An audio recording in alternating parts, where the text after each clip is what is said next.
Olá, meus amigos fotógrafos, estamos de volta com mais um episódio do Upcast, o podcast da Up Fotos. Up Fotos todo mundo já conhece, a encadernadora que é mais próxima dos fotógrafos. Quando eu conheci o George, que é o proprietário da Up Fotos, que eu passei para ele as necessidades, as dores que os fotógrafos tinham e que a gente não conseguia em outra encadernadora, de cara ele disse: Soares, estou contigo e daqui para frente qualquer evento que tiver voltado para a fotografia pode contar com o Up Fotos, que a gente vai estar junto. E está sendo assim até hoje, parceiraça e patrocinadora desse podcast que eu estou falando com vocês aqui, e a gente está trazendo sempre os fotógrafos, vai ter a vez de cinegrafista, vai ter a vez de qualquer pessoa do evento, mas sempre voltado para a fotografia. Aqui é o lugar onde o fotógrafo vai ter vez e voz. Então, você que está assistindo esse episódio, antes de mais nada, dá um clique aí no joinha para ser entregue para mais pessoas aqui no YouTube. E se tiver algum fotógrafo que você queira que ele esteja aqui batendo papo com a gente, só é você falar aí que a gente faz o convite para ele vir para cá, tá? Dito isso, nós temos também uma coisa muito importante para os fotógrafos, que a gente não se preocupa com isso, eu digo por mim, por muitos fotógrafos que o acompanham, que é a educação financeira.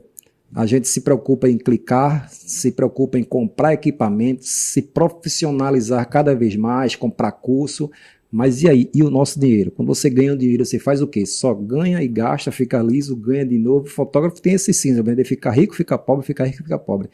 Quem é que gera o seu dinheiro? Que é a parte mais complicada, vou dizer assim, da fotografia, é a gente gerir nosso dinheiro. E para isso, hoje nós já temos a solução. Maia Wealth é uma assessoria, uma consultoria financeira, onde ele vai dar passo a passo para você, vai dizer onde você pode investir seu dinheiro, quando você pode gastar, enfim, tem todo um acompanhamento financeiro para você. Eu acho muito importante. A gente que é fotógrafo que não sabe lidar com dinheiro, tantos outros profissionais, mas fotógrafo também, e o Bruno Soares, ele tem um planejamento voltado para fotógrafo, já que ele também é da área, ele sabe as dores, ele sabe direitinho onde é que a gente erra, e aí ele consegue fazer esse acompanhamento e deixar a gente numa situação bem mais confortável ao que se refere a dinheiro, a finanças, que é muito importante na nossa profissão. Temos também conosco a Inova, é a empresa seguradora, Inova Seguradora, para a gente fazer os seguros dos nossos equipamentos, né? Aqui e ali a gente vê alguém que infelizmente foi furtado, foi roubado, ou a câmera quebra, problema eletrônico mesmo, leva uma queda, alguma coisa.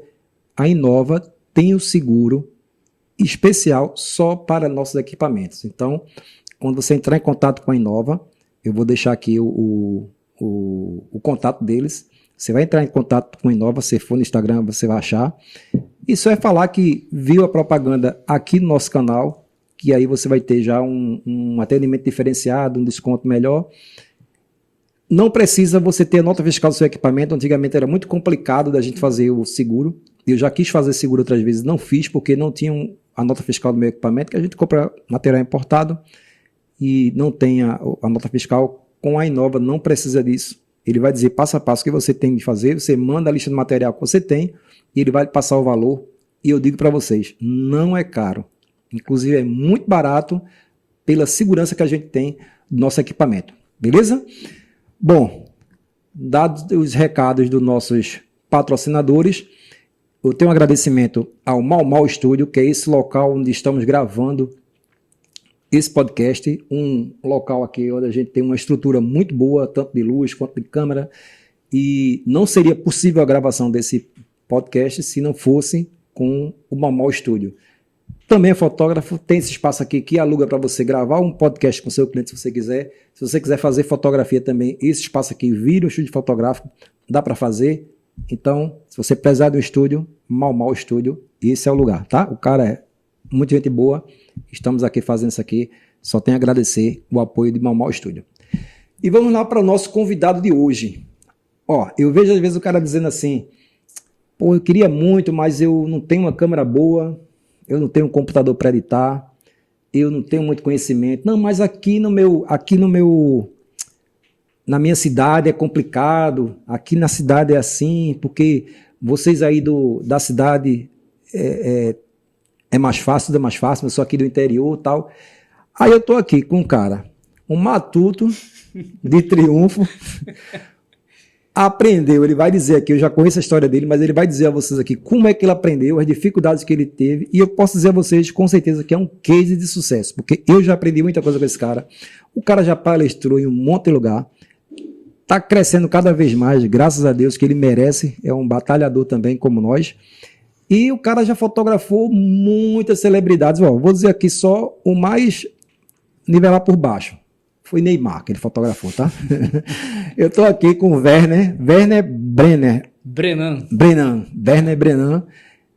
fotógrafo e, como eu falei, o Matuto, né?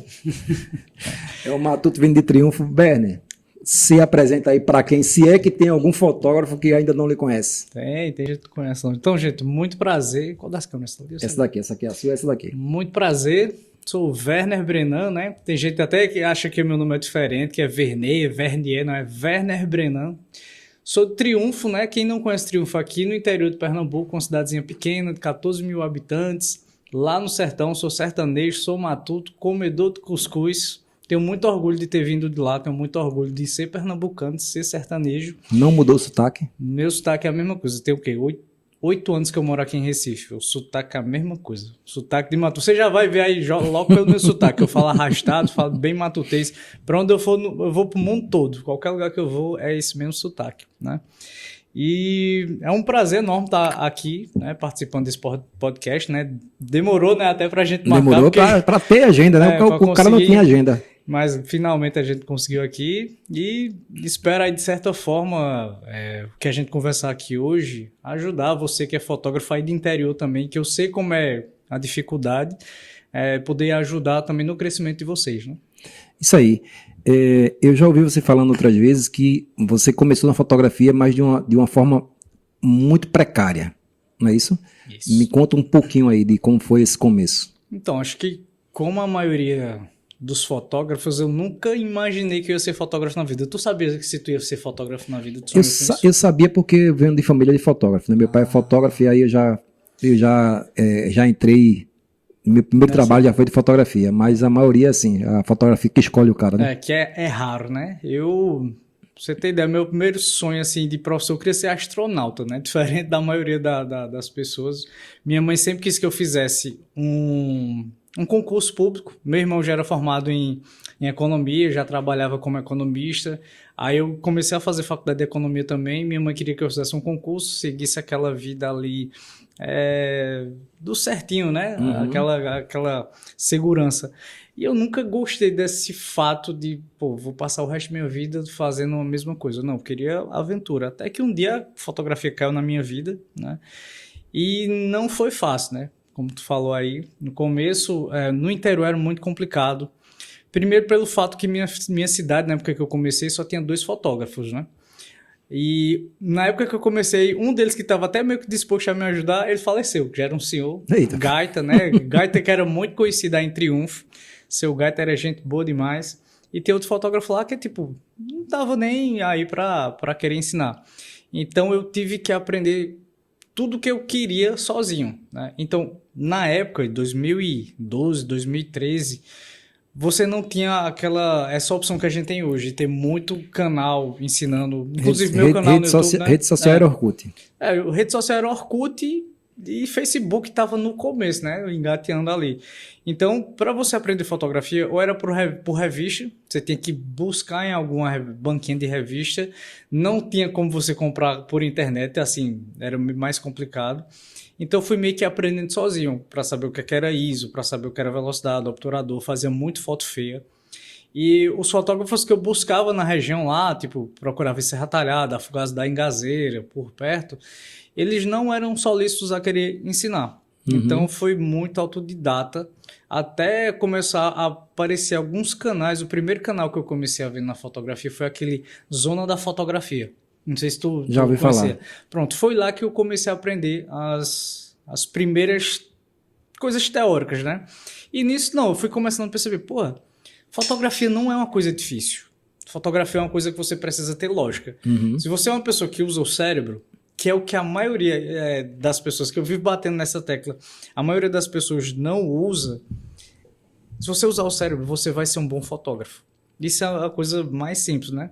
Então eu comecei a estudar, comecei a colocar essa lógica em prática e aos poucos eu fui crescendo, né? Eu demorei o quê? Passei 6, 7 anos, não, 5 anos em Triunfo, né? Para começar aí depois ir para fora. Eu comecei para Campina Grande, para Juazeiro do Norte, Caruaru, Paulo Afonso, até chegar aqui em Recife em 2017. Final de 2017 eu cheguei aqui, né? Então, foi um caminho difícil, né? Como a maioria dos fotógrafos que inicia, eu não sabia qual lente comprar, qual era a melhor câmera, qual o melhor local, qual o melhor horário, qual o melhor flash. Eu tive que comprar muito equipamento errado e tive que errar bastante até chegar onde eu estou hoje. Até conseguir chegar. Ah. Hoje você tem um curso de tratamento de imagem, não é isso? De Photoshop. Quantos alunos, mais ou menos, tu acredita, ou tu tem essa métrica de quantos alunos tu já tem nesse curso? Hoje, no mundo, já são mais de 2.000 alunos. Se eu não me engano, são 12 países diferentes. Engraçado que eu tenho muito seguidor na Angola, Moçambique, esses países que falam português, eu tenho seguidores em vários deles. Tem um aluno no Japão, nos Estados Unidos, Inglaterra, Portugal, Espanha, Argentina, Chile. Pô, é um monte de alunos separados. A maioria é brasileira, né? Que mora em outros países. Entendi. Aí me diz uma coisa. A chegada da inteligência artificial para o teu segmento de curso, por exemplo, ele veio ajudar ou está atrapalhando? Bom, para curso, de certa forma, ele tá. Eu não vou mentir aqui. Gente, até uma coisa que eu gosto de ser claro. Eu não gosto de mentir, eu não gosto de estar, tipo, ganhando as coisas através de mentiras. Eu sou o mais sincero possível em tudo na minha vida, né? E é isso que eu tô falando aqui. Tipo, eu poderia simplesmente dizer para vocês aqui que meu curso vai ser a melhor opção, né? Que a inteligência artificial não está tomando de conta quando está acontecendo completamente o contrário. A inteligência artificial hoje faz parte de praticamente tudo o que eu envolvo no meu trabalho. Desde a edição de fotos, que eu uso programas por inteligência artificial fora o Photoshop e o Lightroom, até na criação dos meus conteúdos de rede social, que eu uso o ChatGPT para criar os meus roteiros e tudo mais. Então, a gente tem que entender que a inteligência artificial ela chegou na nossa vida para facilitar a nossa vida. E eu falo sempre para a galera, a inteligência artificial ela precisa de uma inteligência humana para poder funcionar, né? A partir do momento que a pessoa não usa a inteligência para usar a inteligência artificial, ela em vez de tornar uma inteligência artificial, ela torna-se uma burrice artificial. Né? Porque já tentou colocar um prompt errado ali no gerenciador. No gerenciador não, no Photoshop, né? Quando você quer gerar alguma imagem, você coloca um prompt errado, ele coloca... Uma coisa totalmente diferente, uma coisa aleatória, uma coisa... É exatamente isso. Bizarra então, fica. Você tem que usar a inteligência para saber usar os prompts corretos para poder ajudar, né? Ou seja, ela veio para somar, mas você tem que saber também. Não é porque agora tem inteligência artificial, eu não vou precisar fazer curso nenhum, ou eu vou chegar lá, pegar uma imagem, botar lá o que eu quero, e pro filho já vai... Uma coisa está agregada à outra, não é isso? Bom, eu trabalho com Photoshop já tem 22 anos, pra você ter ideia. Eu comecei com 15 anos. Faz tempo, 15 anos eu tô com 37, 22 anos que eu trabalho com Photoshop. Então, eu posso dizer hoje que o Photoshop ele não vai sair da minha vida. Eu continuo usando muito Photoshop, ele é extremamente essencial para algumas coisas, mas existe outro programa que eu estou usando bastante, que está facilitando a minha vida, que é o Evoto AI. Evoto, né? Que, cara, antes eu levava em torno de 3, 4 horas para editar 10 fotos. Eu levo mais ou menos em média 40, 50 minutos em uma foto, antigamente eu levava, né? Principalmente com limpeza de fundo infinito, quem fotografa em estúdio sabe que... Tu fotografa muito em estúdio ou não? Não. Que estúdio, uma das coisas que mais dá trabalho é limpeza de fundo infinito, para você deixar o fundo infinito limpinho. No Photoshop leva um tempinho, já no Evolve é um clique. Você leva tipo menos de... é um piscar de olho. Você clicou lá, fez a limpeza do fundo infinito. Então eu vou fazendo essa mesclagem de 3 programas diferentes para poder editar. Eu uso o Lightroom como primeiro passo, que eu vou importar as fotos em DNG ou em RAW, né? Convertendo em DNG. Faço toda a revelação. Eu sou fotógrafo em RAW, tá? Para quem às vezes pergunta sobre isso. Depois do Lightroom, eu vou abrir no Photoshop para fazer alguns reparos ali, que tem coisas que lá no Evolve não dá para fazer, né? Vou fazer, tipo, aumentar o tamanho do enquadramento da foto, às vezes eu vou também trabalhar a colorização, e finalizo do Photoshop, que eu vou abrir lá no Evolve para fazer algumas correções de fundo infinito. Dá para fazer tratamento de pele lá, dá para, tipo, uma roupa amassada você consegue desamassar. Inclusive lá no meu canal tem um vídeo completo, um curso completo. Para quem quiser aprender aí sobre o Evolve, você vai lá no meu canal e assiste esse curso completo. Você vai aprender todas essas técnicas de inteligência artificial que ele... Esse Evolve, ele é uma plataforma paga. Ele é pago. Nada que é bom, infelizmente, é de graça hoje, né? Ele funciona por créditos. Por crédito, né? Cada crédito vai ser em torno aí de 5, 8 ou 11 centavos de dólar, dependendo do pacote que você comprar. O mais comum é o de 8 centavos. Aí você vai ter que ver a cotação do dólar, né? O dólar está o quê? 5,42. Você tem que fazer o cálculo. 0,08 centavos vezes 5,42. Vai dar em média aí... Aí o quê? Por foto? É por foto. Aí você só Cada foto que você bota dentro do programa, ele já vai... Você bota tipo, uma foto, você edita uma foto. Quando você exporta, ele cobra um crédito, né? São uns 45 centavos, mais ou menos, cada foto. E se você, tipo, por exemplo, aí o cliente chegou... falou, pô, não gostei dessa edição dessa foto. Você pode voltar naquela mesma foto, fazer uma edição, uma nova edição, e exporta que não vai contar. Só a foto, tipo, uma foto de cada vez. Isso é uma grande vantagem nele. A desvantagem é que, por exemplo, você não tem como dividir no cartão de crédito. Ele é um programa que não é nacional. O americano não tem, não se divide nada em cartão. Ele é coreano. É coreano? É, da Coreia do Sul. Aí já tem versão em português e você tem que comprar pagando, usando, de certa forma, alguma forma internacional. Eu, por exemplo, eu compro usando o PayPal. Normalmente eu pego o pacote que são 1.600 créditos. 1.600 créditos vai dar em torno, eu acho que de uns R$500, mais ou menos.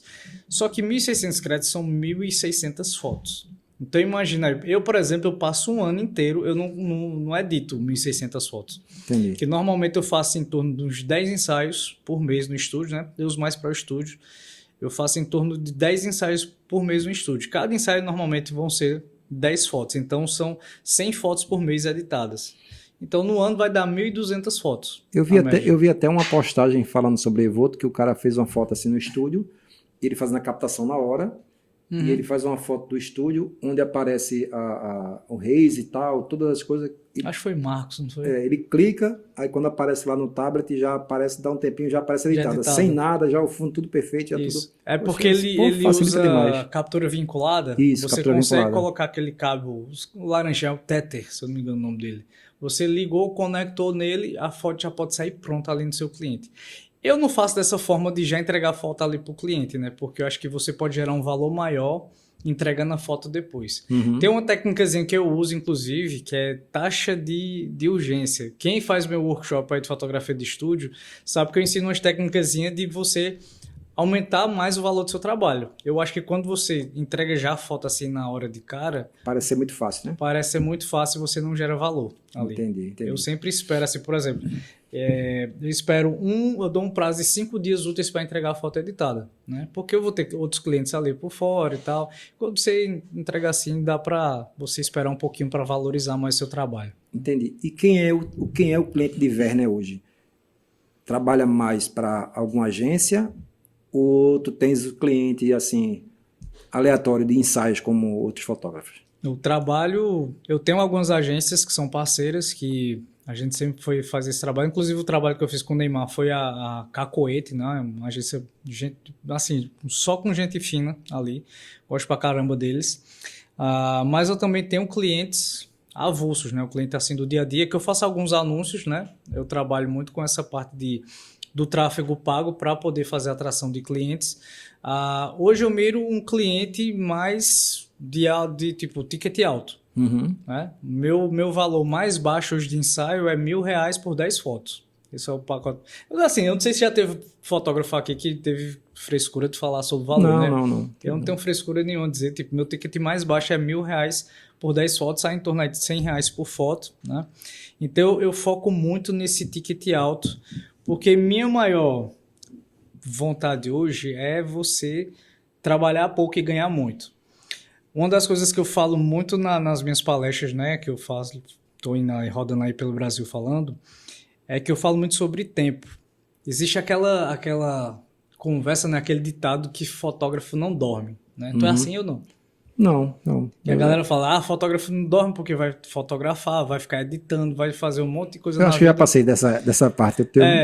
Eu passei por essa parte que, pô, É porque para editar à noite realmente é mais fácil, é mais tranquilo, né? eu fotografava de dia, de noite era editando, tinha um sono errado, tinha alimentação errada, vivia doente, eu era magro pra caramba antigamente. E isso o que é que aconteceu? Eu acabei gerando alguns problemas psicológicos, que é uma coisa também hoje que tá muito em alta entre os fotógrafos, né? Que é uma coisa também que eu tô vendo que estão falando muito pouco. A quantidade de fotógrafos que estão entrando em depressão e a quantidade de fotógrafos que estão gerando crises de ansiedade, crises de pânico, devido a essa pressão muito grande do mercado, do mercado ser muito imediatista, dos prazos ser muito em cima, né? E eu não sou diferente da maioria, tipo, eu já passei por isso. Aí o que aconteceu? Eu tive muita crise de ansiedade, tive muita crise de pânico.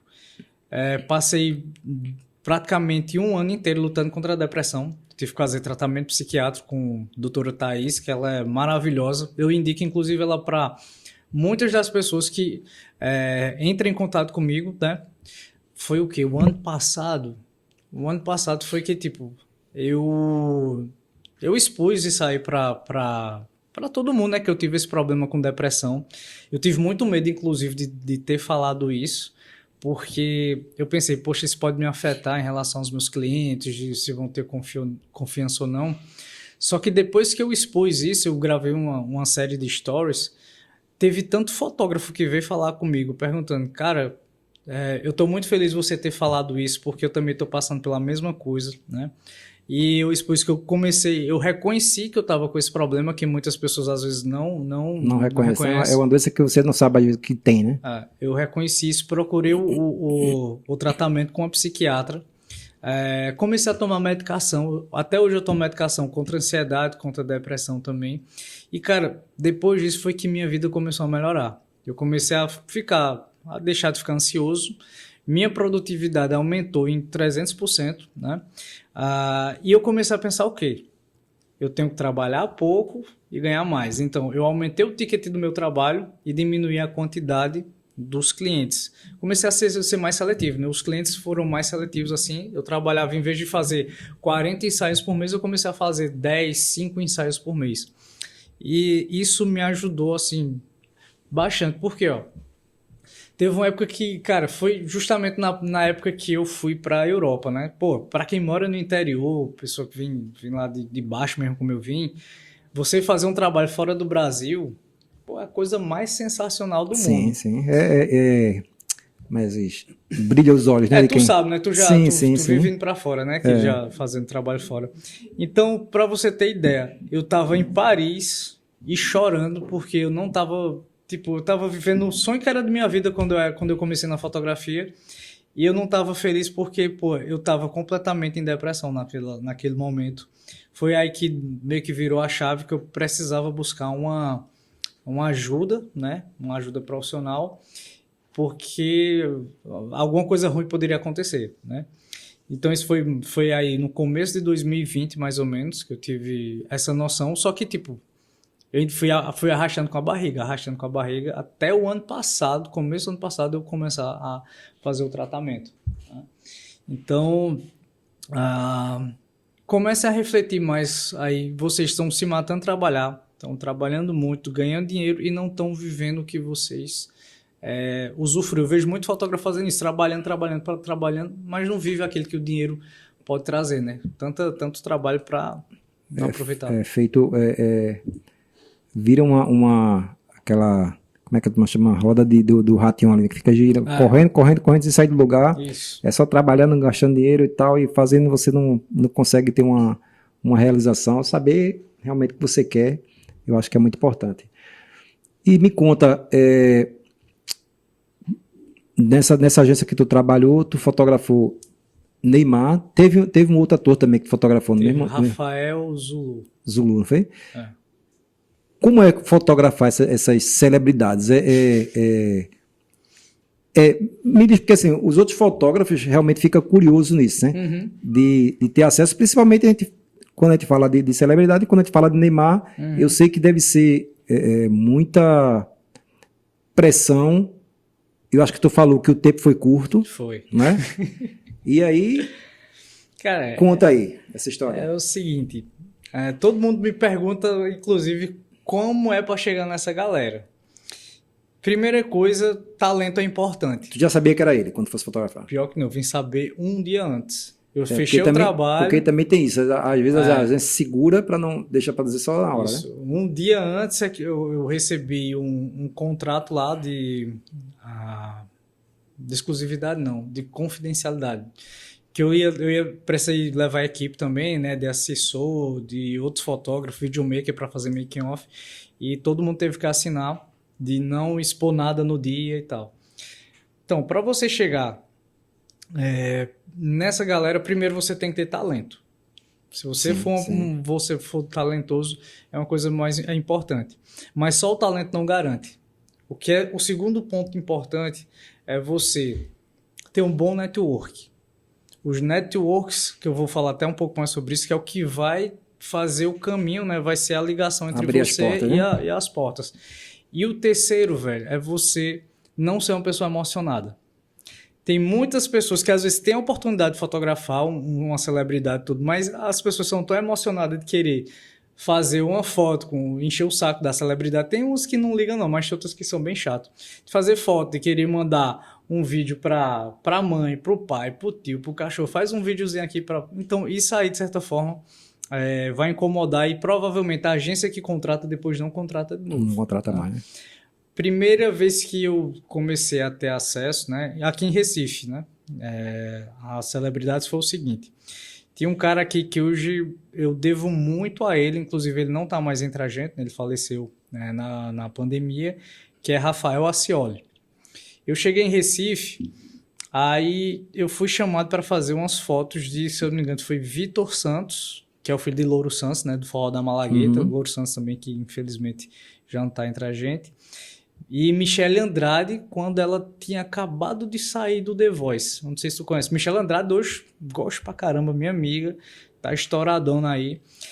E Rafael Ascioli, ele viu que eu fiz as fotos desses dois, né? Vitor Santos estava começando a carreira, assim, de certa forma, né? Carreira individual. E Michele Andrade também, já, mesmo que ela já tenha vindo da Limão com Mel, ela não tava como ela tá hoje. E Rafael viu assim, porra... A foto desse cara é diferente. Ele não me conhecia, né? Ele viu a foto desse cara é diferente. E ele me indicou para a banda Magníficos. Foi em 2018 isso. Até hoje eu faço foto da Magníficos, né? Então foi muito essa questão da network. Pronto, aí a Magníficos viu. Esse pessoal de banda, eles estão sempre em contato com a outra. Uhum. Aí quando o pessoal da Magníficos postou assim um trabalho, me marcou. Aí veio o pessoal da Jonas Esticado. Aí também gostaram. Depois foi Calcinha Preta. E aí o cara começa a entrar num segmento que nem imaginava. Daqui a pouco vira fotógrafo de banda. Pois é, daqui a pouco eu cheguei a receber proposta para fotografar com a banda, para estar viajando, da Calcinha Preta, da Magníficos. É isso, que aí é outro tipo de foto, né? Você faz as fotos deles no estúdio. Aí eu faço a foto só de estúdio e as fotos de divulgação, que é foto que Não é foto do show. promocional. Porque foto não. de show já é outra coisa. Outro estilo, que aí já tem um fotógrafo específico, né? Admiro demais esses caras que viajam com banda, porque, tipo, você pega uma turnê agora de São João, pô, o cara não volta pra casa, não. O cara vai velho. passar 40 dias no mínimo fora de casa ou mais, né? Às vezes são 3 cidades no mesmo dia. Você vai ali, tipo, vamos supor, uma calcinha preta. Tá tocando ali em Campina Grande, aí sai de Campina Grande, vai pra Patos, de Patos vai pra Souza, só ali na Paraíba, né? Tipo, tudo no mesmo dia, 3 shows diferentes. Então, tipo, é cansativo. Você tem que estar fotografando, entregando tudo em tempo real, né? É loucura pra caramba. Então, quando eu vi isso, cara... A criatividade já vai embora, porque é sempre as mesmas coisas, praticamente. Aí eu pensei, cara, que o valor era bom. Se eu não me engano, eles me ofereceram eram uns 5 mil por mês. Na época, 5 mil reais pra mim, pô... Era um sonho, né? Eu nunca imaginava que eu poderia ganhar assim 5 mil reais no mês. Mas eu pensei bem, eu disse, cara, é melhor não, porque vai ser muito cansativo. Então, depois disso, veio uma empresa que eu comecei a fazer prestação de serviço para ela, né? Eu não era contratado, mas eles sempre me contratavam para fazer as fotos, que é o Rosa Selvagem. Teve um tempo bem alto aí, e foi através do Rosa Selvagem que eu comecei a fotografar outros segmentos de artistas, que aí eu fiz Sheila Mello, Sheila Carvalho, tem vários nomes aí, tipo, teve vencedora Sheila do Mello BBB. virou uma amiga também, né? Não, Sheila Mello hoje eu vou pra casa dela, né? Às vezes, tipo, a gente vai pra São Paulo, ela chama a gente pra ir pra casa dela, tomar um vinho, ou então sai pra jantar à noite. E é muito a questão, tipo, de como eu trato esses artistas. Velho, eu sou simplesmente eu. Eu não invento de querer ser melhor do que qualquer outra pessoa. Eu sou eu, assim, eu converso com as pessoas. Eu sou muito comunicativo, né? Tá dando até pra ver, assim, que eu tento facilitar ao máximo a vida das pessoas. E uma das coisas que mais me fez, assim, querer ter essa proximidade deles foi a questão da edição. Sheila Mello mesmo, inclusive, ela disse que não quer outra pessoa editando as fotos dela, né? Depois que eu fiz as edições dela, ela disse que, tipo, amou minha edição, começou a me indicar para outros trabalhos. E assim as agências vão conhecendo, né? Outra coisa que facilita muito a minha vida, né? E eu facilito a vida das outras pessoas, é a questão da velocidade com que eu entrego o trabalho, né? Essas agências, eles sempre querem as fotos assim, tipo, um piscar de olho. Aí, nesse caso tem que ser vale imediato. a pena você entregar imediato. Tipo, o pessoal de agência já sai com a foto. Ou seja, são dois clientes diferentes. A agência, você tem um tratamento para agência. E quando é um cliente sem ser agência, o cliente isso, aí quando é agência, porque, tipo, se você é um cara... Que eu gosto de falar sempre assim, que na agência não existe pós-venda. Não. Ali você fez o trabalho... O brief que ele quer. E o que eu gosto também, às vezes, de trabalhar com agência é que alguns nem pedem edição. Eu já mando foto crua mesmo. De certa forma, a foto que eu entrego crua já é boa. A pessoa pode usar, inclusive, aí sem edição, que eu sempre conto muito com uma maquiadora boa, né? Maquiagem é uma mão na roda quando a maquiagem é bem feita, que às vezes nem precisa de edição. E eu faço uma luz que vai valorizar muito a beleza da pessoa. Que isso é uma coisa também que influencia, velho. Que muitos fotógrafos não se preocupam, às vezes, com o posicionamento da luz. Que às vezes você pode deixar uma pessoa mais bonita ou mais feia. Eu vi que você está fazendo alguns workshops também agora presencial, fora o curso que você vê no online, faz alguns presenciais. E workshop de estúdio, né? Falando sobre fotografia de estúdio, a iluminação. O que é que tu aborda dentro desse workshop? Bom, primeira coisa que eu falo no meu workshop de fotografia de estúdio é que eu não sou o dono da verdade, né? Eu aprendi praticamente tudo que eu sei de fotografia hoje, de estúdio, eu aprendi autodidata. Eu vou ensinar ali da forma mais simples, mais didática, sem enrolação, sem falar, tipo, muitos termos técnicos, como a pessoa fazer uma foto bonita e vender mais. É basicamente isso. Eu começo com a parte teórica, eu vou falar ali sobre... Para fotógrafo, normalmente esse curso é indicado para pessoas que estão começando agora na fotografia de estúdio. Vou ensinar como... configurar a câmera, como configurar o flash, ensinar quais são os tipos de modificadores. Vou ensinar como configurar o rádio flash, por incrível que pareça, bicho. Uma das coisas que a galera mais tem dificuldade é configurar o rádio flash. Tá vendo? A gente acha que é uma coisa tão simples e... Que, inclusive, tem gente assim que às vezes, tá o rádio flash ali, o rádio flash tá no canal 1. Aí o flash tá no canal 2. Aí chega a galera, às vezes, Werner, pelo amor de Deus, eu acho que meu flash quebrou, que ele não tá disparando, tá aqui, eu colocando. Aí eu tiro uma foto aí do rádio flash e do flash. Tá um canal tudo diferente e às vezes a galera é só preguiça de pensar, né? Então, além dessa parte, tem a parte prática, né? Que eu levo minha noiva Lara, que é a modelo. E depois eu também falo nesse workshop uma das coisas que, tipo, a galera tem mais dificuldade, que é venda. Que às vezes tem muito fotógrafo bom, a galera tem aí, tipo, uma fotografia bem legal, mas não sabe vender. Então eu vou mostrar como é que é o meu PDF de orçamento, eu vou mostrar como é que eu faço a precificação do trabalho e vou ensinar técnicas de redes sociais para poder vender, tanto por tráfego orgânico como tráfego pago. Então, se eu fizer um workshop com o Werner, eu tenho a garantia que eu vou vender mais e que eu vou encher minha agenda? E não. ia pegar ele aqui não, agora. Tem não. Eu vou ensinar, assim, eu vou ensinar a pescar, não vou dar o peixe. Eu vou ensinar a pessoa, o que eu garanto nesse meu workshop é que você vai sair fazendo uma foto igual a minha. Quem não me segue aí já entra no meu Instagram, né, ver como é que é o meu trabalho. Se você fizer meu workshop, a garantia é você fazer uma foto igual a minha. Agora, se você vai vender, se você vai ter uma agenda cheia, isso vai ser um trabalho completamente seu, né? Se você não fizer post no Instagram, né? Porque, tipo, hoje o Instagram é uma grande vitrine. Se você não fizer postagem, se você não fizer anúncio, se você não tiver prospectando clientes, não vai adiantar nada você ter um trabalho maravilhoso se não sabe vender. Tanto é que eu vejo fotógrafos aí que não vou dizer um trabalho ruim, é um trabalho razoável. Não é aquela foto espetacular, mas a agenda é completamente cheia. Porque, tipo, essa pessoa, ela pode, às vezes, não entender muito de foto, mas se ela entende de venda, a agenda vai estar cheia. O mercado, nem sempre quem se destaca no mercado, quem vende mais no mercado, são os melhores. São realmente os que têm a estratégia certa para aplicar a cada coisa. Isso em qualquer ramo. Inclusive, eu não me considero melhor do que... Tipo, eu sou um fotógrafo, eu me considero um fotógrafo razoável. Eu sou um cara que sabe fazer a luz bonita, mas eu não vou... tipo, inclusive foto de estúdio. Às vezes eu até me confundo em questão dos f-stops, essa parte assim mais da matemática da fotografia de estúdio, né? Tipo, eu não me preocupo com isso não, eu faço a foto, a fotometria. Não uso fotômetro. Se a fotometria, a foto estiver bonita, para mim tá ok. Para quem ainda não usou, e às vezes a pessoa diz que é um dos acessórios que você tem que ter. Para que serve o fotômetro? O fotômetro é para você fazer a medição da luz. Essas câmeras aqui, tipo, elas são das analógicas, né? Antigamente, né?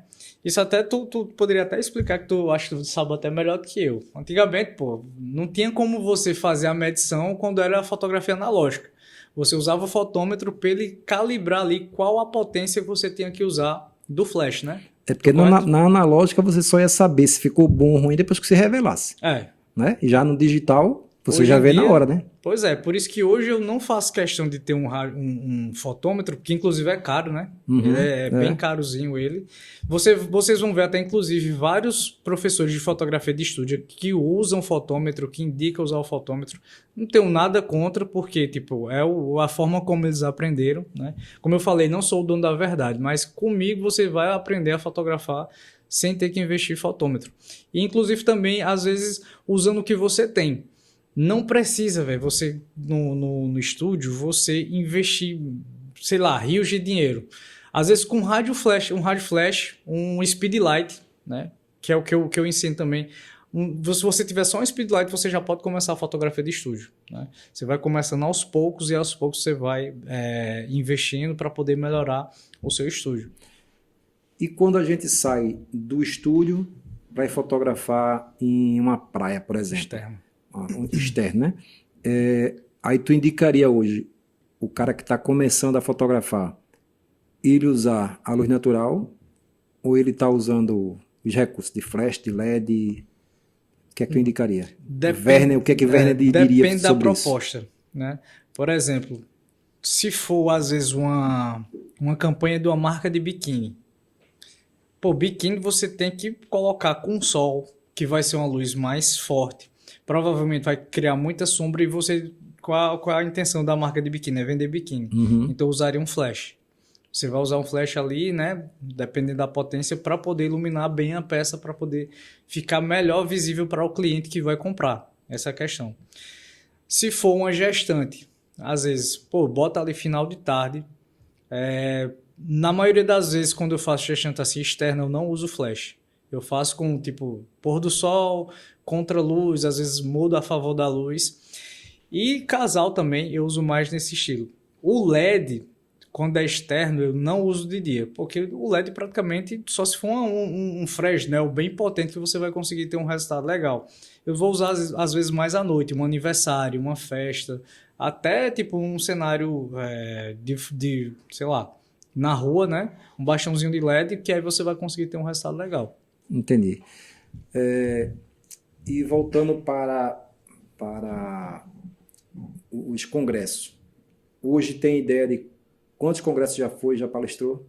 Hoje... eu não tô em muitos, não. Acho que eu já fiz em torno de uns 7, 8. Minha próxima palestra agora vai ser em Belém do Pará. Nunca estive lá. É a primeira vez que eu vou aproveitar para comer um açaizinho lá com camarão. Vou aproveitar também que eu já vou estar lá. Vou levar minha turma de workshop presencial, né? Que eu estou rodando com esse workshop pelo Brasil inteiro.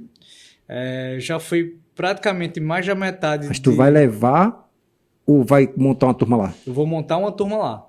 Certo. E vou palestrar também no evento, né? Eu estou rodando o Brasil todo. Já fui em todas as regiões do Brasil. Norte, Sul, Leste, Oeste. Fui em cidades que eu nunca imaginei que eu ia na minha vida. Como, por exemplo, eu estava semana atrasada. Eu estava em Porto Velho, Rondônia. Cara, é outra história, tipo, muito longe, lá no norte do país. Fui para Campo Grande, Mato Grosso do Sul. Tive em Goiânia, Belo Horizonte, Florianópolis. Então, isso assim, está sendo, de certa forma, eu não estou fazendo isso pensando em lucro, né? Mas é uma experiência muito boa, né? A gente. É aquela questão que falam muito, eu não sei se tu ia entrar nesse ponto, em relação aos fotógrafos que lançam cursos, que isso é uma polêmica, eu sei que a galera gosta de polêmica, né, de polemizar sobre isso, né? Não, tem cara que em Recife tá polemizando demais, né, falando sobre os gurus. Eu tenho minha opinião sobre isso, na minha opinião sincera, a verdade é que eu tô cagando para a opinião assim, de outras pessoas que falam mais sobre isso. Cara, às vezes, quando uma pessoa começa a ter sucesso e começa a ganhar dinheiro, incomoda outras pessoas começa a incomodar, né? Que não têm coragem de fazer isso, né? Lógico que existem muitos charlatões aí pelo país, pelo mundo, né? Que vão querer ganhar em cima da fragilidade intelectual das outras pessoas, né? Eu vivo aquilo que eu ensino. Meu workshop presencial de estúdio, ele não é algo que eu pensei em ter lucro. Porque, de certa forma, o que eu cobro no workshop hoje, ele praticamente só dá para pagar minhas despesas de viagem e de hospedagem e o aluguel do estúdio, né? Que eu tenho que alugar um estúdio, eu tenho que pagar um hotel, eu tenho que pagar passagem aérea. Então, isso Dura quanto tempo esse workshop? É um dia, ele 2 dias? Dia só. Um dia. Só que eu preciso, às vezes, 3 dias em uma cidade, né? Então, são 3 dias que eu tenho que pagar hotel. Às vezes eu fico na casa do povo, né? Tem alguns alunos que, às vezes, me acolhem e tal. Então, não é pensando em lucro. É uma meta, tipo, é um objetivo na minha vida que eu comecei a pensar, cara, eu vi Gilmar fazendo isso, né? De roda no Brasil, dando um curso dele de fotografia de gestante externa. Eu disse, pô, eu quero fazer um negócio desse também. Aí comecei a fazer e comecei a gostar, velho. Tipo, você vai conhecendo as culturas diferentes, você vai começando a ver como cada estado pensa a fotografia. As dores são iguais de todos? Todo mundo é a mesma coisa. Todo mundo passa pelas mesmas dores, velho. Tipo, a única coisa que eu vejo que muda bastante é se o estado... Normalmente a galera fotografa com Canon, Sony ou Nikon, né? E tipo, na Paraíba mesmo eu sei que a maioria da galera gosta de Nikon. Já aqui em Pernambuco a maioria é Canon ou Sony, né? Então assim, cada estado você vai vendo essa diferença, mas é tudo a mesma coisa assim. Você vai ouvindo as dores deles, você vai conhecendo. O que eu mais gosto de conhecer é tipo a culinária. Gostei muito quando eu fui para Belo Horizonte, que eu comi muito pão de queijo, comi fígado com jiló. Aí eu tava lá no Pará, comi um peixe tradicional de lá também.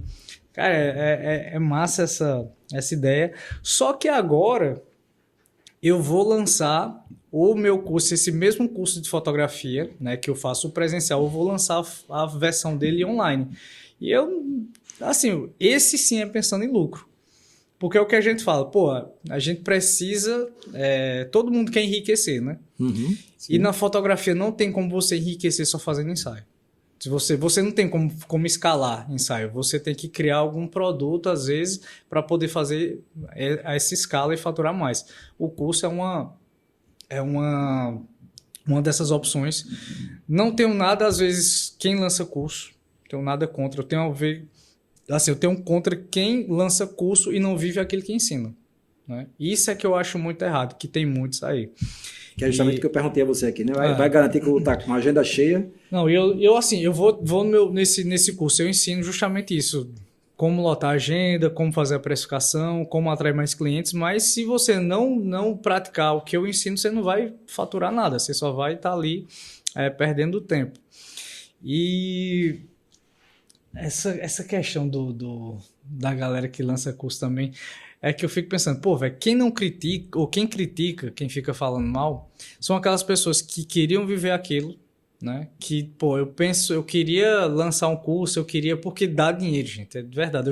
Meu primeiro curso, é, quando eu lancei, foi o primeiro curso de edição que eu lancei na pandemia. Eu não imaginava que dava para ganhar grana. Por exemplo, na primeira semana eu ganhei R$ 36.000 com o meu curso de edição. Um curso basicão mesmo, assim, de edição. E 36 mil, do nada assim, eu vi R$ 36.000 na minha conta. Assim, meu Deus, nunca tinha visto esse dinheiro na minha conta. Aí o que é que eu fiz? Comprei uma câmera nova, comprei um notebook novo, comprei lente nova. Tipo, cara sem mentalidade, né? Podia ter pegado esse dinheiro e feito como tu falou aqui. Como é o nome do cara do investimento? É, Bruno. Pronto, se eu tivesse falado com o Bruno, ele teria me Direcionado direcionado para para te pegar toda essa grana, fazer um esse dinheiro investimento, render mais dinheiro, né? render. De certa forma, eu investi, né? Eu comprei uma Sim, câmera sim, melhor e sim. tal, Não mas eu gastou à poderia. toa, não, né? Isso. Poderia ter feito outras coisas. Então eu comecei a perceber, pô, curso dá dinheiro. Aí depois eu lancei um curso de fotografia básica, né? Que eu tenho até hoje, clique de mesh, e depois lancei um curso de fotografia, de edição de fotografia o mais avançado, né? Bom, Então, assim. eu tentei vender curso online, o meu lançamento não foi bom e aí eu parei por ali mesmo.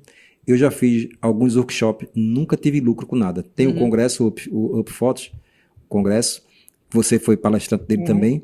Eu nunca tive lucro nada disso aí. Eu sempre fiz, até visei lucro, mas quando eu vi que não ia tá. conseguir, mas eu continuei fazendo para melhorar o mercado mesmo, que eu acho que quando melhora, melhora para todo Sim. mundo. Mas uma das coisas que me fez não continuar vendendo curso, tentar vender curso, é porque eu notei que quando o cara começa a vender curso, ele vai ter. Não é tão simples de você gravou o curso, botou lá, ele vai ficar vendendo sozinho. Você tem que estar no dia a dia criando conteúdo, criando desejo nas pessoas, É. para que as pessoas comprem. E pense numa raça que gosta das coisas de graça, é o Hum. fotógrafo, não é isso? Cara, ele não é fácil. Mas não foi só esse primeiro curso que eu tive esse ganho, não. Quando eu fui lançar esse segundo curso, né, o Clique de Mesh Fotografia de Estúdio, eu tive um prejuízo nele de R$ 10.000, Tá né? vendo? Não é só, não são só Não, flores, né? não. Aí, tipo, a gente pensou, o que aconteceu? A estratégia foi toda errada. A gente remontou a estratégia, relançou ele, aí começou a ter lucro, né? Nem sempre quando você faz um lançamento, você é a garantia que você vai ter lucro, né?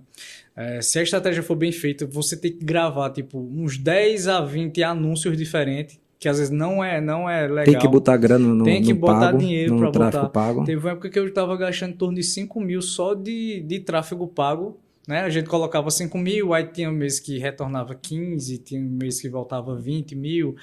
Tipo, de certa forma a gente sempre pegava uma parte do que lucrava. Mas é um risco. Você bota 5 mil, É, você não quer saber, não não tem a tem, garantia que vai tem voltar não, tem nem, não. nem os próprios 5, né? Quanto mais Tem não, 15 ou tem 20, não. né? É um tiro no escuro. Às vezes Uhum. aí a gente pegava os anúncios que performavam mais e começava. É assim, eu não sou gestor de tráfego, né? Eu entendo um pouco de tráfego. Eu estudei um pouco tal, de Então tu tráfego, tem uma equipe de por trás copy. também, né? Tem Bernardo aí, que é o meu gestor de tráfego, que o cara é muito fera. Tem Carol, que é a copy, ela faz acho que quase todo fotógrafo já sabe o que é copy, né? Uhum. Aquele texto que vende, tem ela que faz a copy. Bernardo faz a estratégia também de fazer o anúncio para atingir o público certo.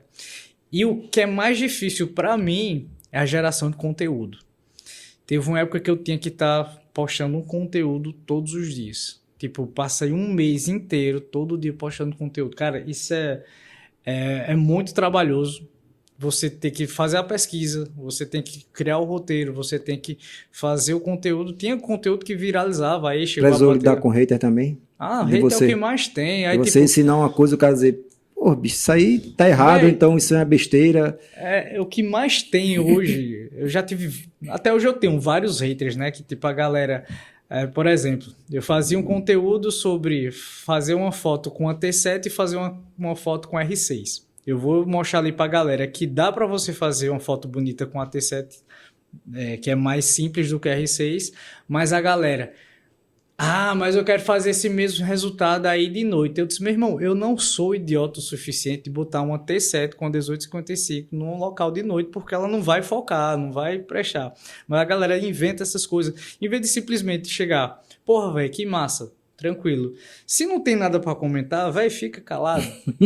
É a única coisa que eu falo. Se você não tem nada para comentar... E você não está enganando ninguém, você está dizendo que consegue fazer naquela condição que você está mostrando. Aí se não tem capacidade também o suficiente de criar conteúdo, porque o que é que eu faço? Às vezes eu erro, não vou mentir para você que eu não erro não, porque já teve conteúdos que eu fui fazer uma edição, acabei mostrando um erro, e o engraçado é que os haters, eles não se ligam que a viralização às vezes acontece por conta deles. Por ele mesmo, Porque o que aconteceu? Teve um vídeo daí no meu Instagram que eu fui...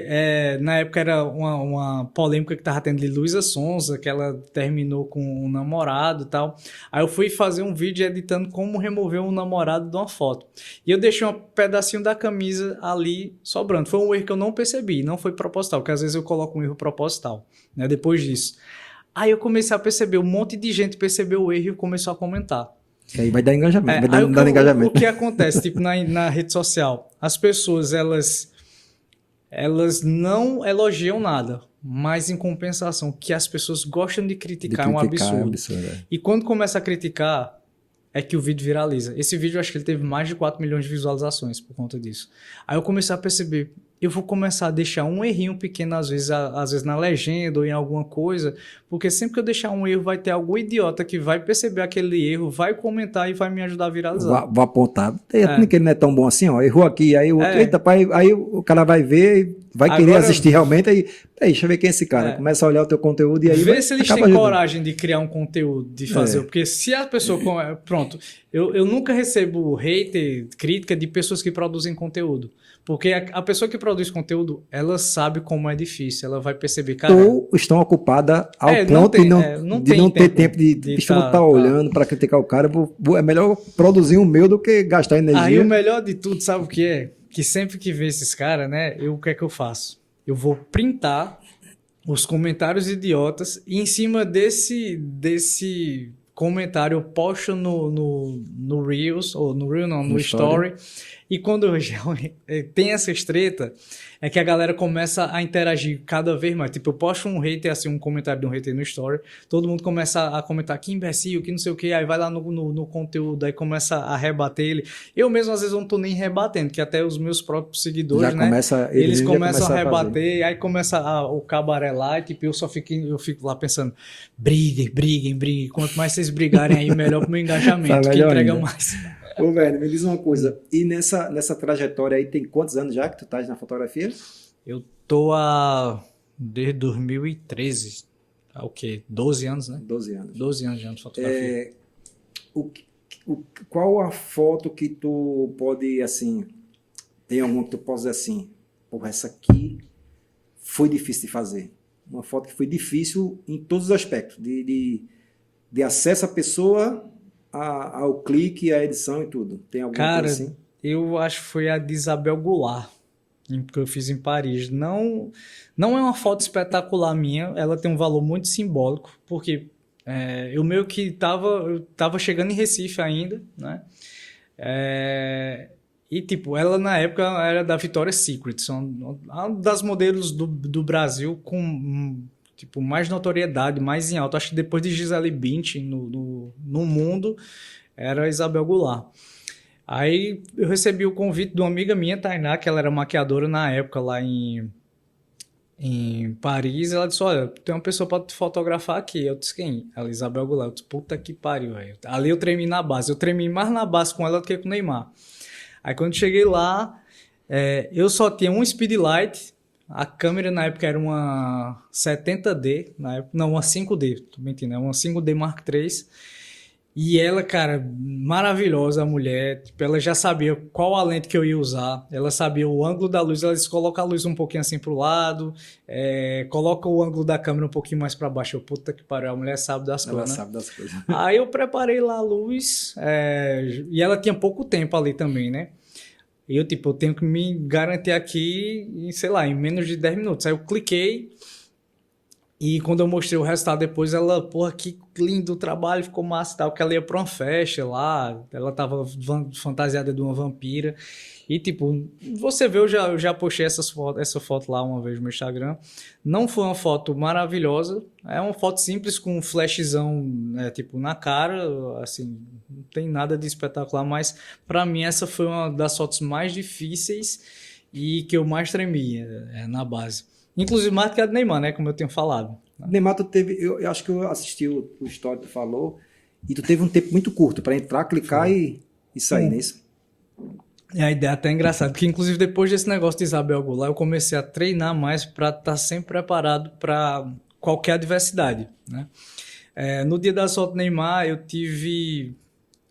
tava programado para a gente fazer as fotos de manhã, umas 9 horas da manhã. Só fui conseguir fazer essa foto lá para 3 horas da tarde, porque era de acordo com o cronograma dele. Aí tinha outra equipe de filmagem que estava fazendo a filmagem, eu tenho que esperar terminar as gravações. Eu fiz algumas fotos externas, né? Aproveitava que ele estava lá na externa, fiz algumas fotos. E na hora de fazer Mas a foto essa externa era à vontade, não à vontade, não é. Às vezes ele olhava assim, eu disse, não, olha aqui, eu fazia um cliquezinho sem estar muito pousado, que era só entre quando o câmera ia mudar algumas coisas lá, eu consegui era o fazer tipo externo. making off. Aí depois, lá na mansão que a gente fez o trabalho, eu montei um estúdio, né? Eu levei um suporte de fundo infinito, eu levei um fundo infinito branco, que as fotos tinham que ser com fundo branco, que era para divulgação, né? Fazer recorte de imagem, criação de artes e flyers. Então eu montei o suporte fundo infinito com um K150, não sei se tu sabe, o flash e o K150, o pequenininho, e um TT685, um Godox TT685, que ele é um speedlight.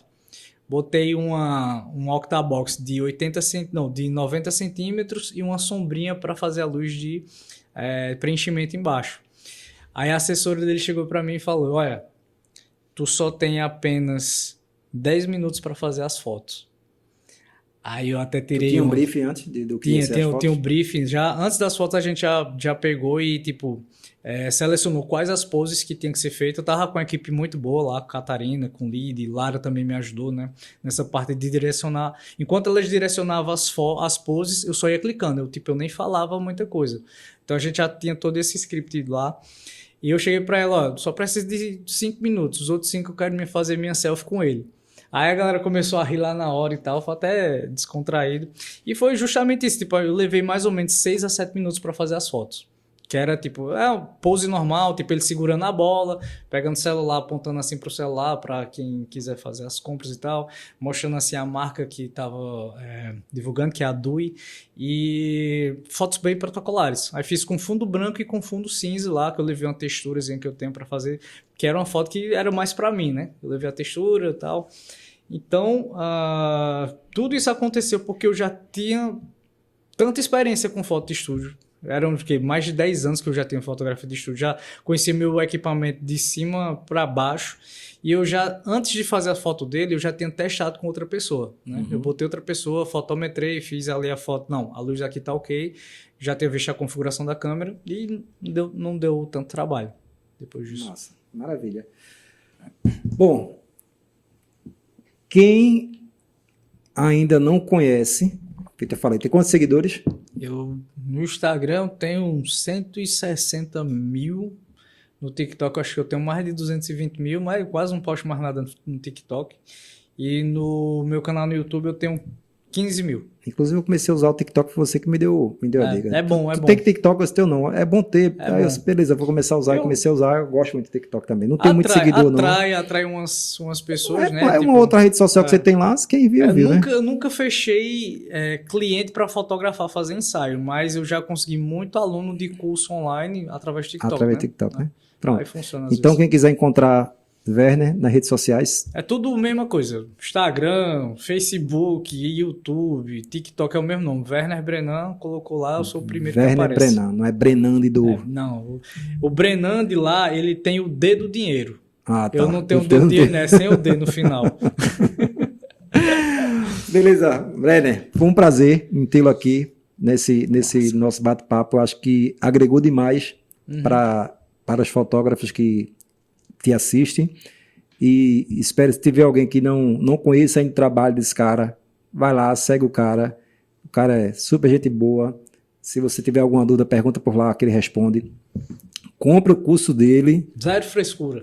Zero frescura. Compre o curso dele. Quando estiver palestrando por aqui, vá na palestra dele, que eu acho que só faz agregar, tá? O conhecimento que ele passa só faz agregar. Já vi que o cara aqui é uma fera.